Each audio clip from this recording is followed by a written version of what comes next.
এয়া মোৰ নতুন ঘৰৰ ছাদৰ কাম প্ৰায় শেষে হ'ল। ছাদ দিয়াৰ আজি প্ৰায়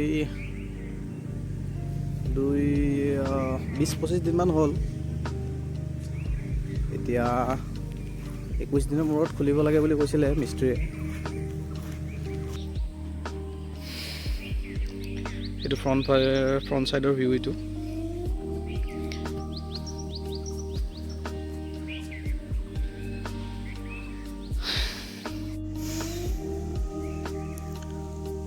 এইফালে ফ্ৰণ্টৰ এখন বাৰাণ্ডা হ'ব, ছাইডৰ ফালে আপোনাৰ উঠি যাবৰ বাবে চিৰিটো আছে।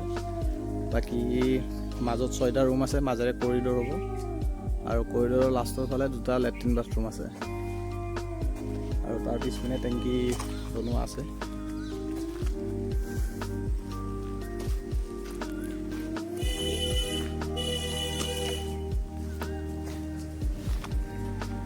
আগফালে টিনৰ বেৰ দিয়া আছে, পিছলৈকে পাৰিলে ৱাল দিব লাগিব। এতিয়া সম্পূৰ্ণ কৰিব পৰাটোহে কেতিয়া লৈ সম্পূৰ্ণ কৰিব পাৰোঁ। আমাৰ দৰে মধ্যবিত্ত মানুহৰ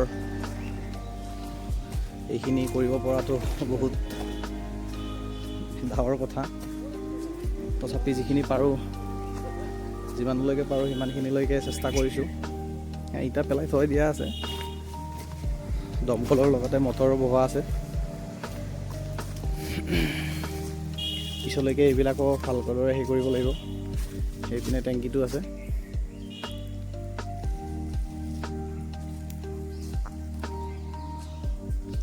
সেইপিনি আমাৰে মাটি হয়, বাঁহৰ এইবিলাকো। চাওঁ আৰু অহা বছৰলৈকে ইয়ালৈকে শ্বিফ্ট হ'বলৈ চেষ্টা কৰিম আৰু যদি ভগৱানে দিয়ে। বাকী নিজৰ কৰ্মৰে, নিজৰ কষ্টৰে এইখিনি কৰিব পাৰিলোঁ, সেইখিনিয়ে বহুত ডাঙৰ কথা।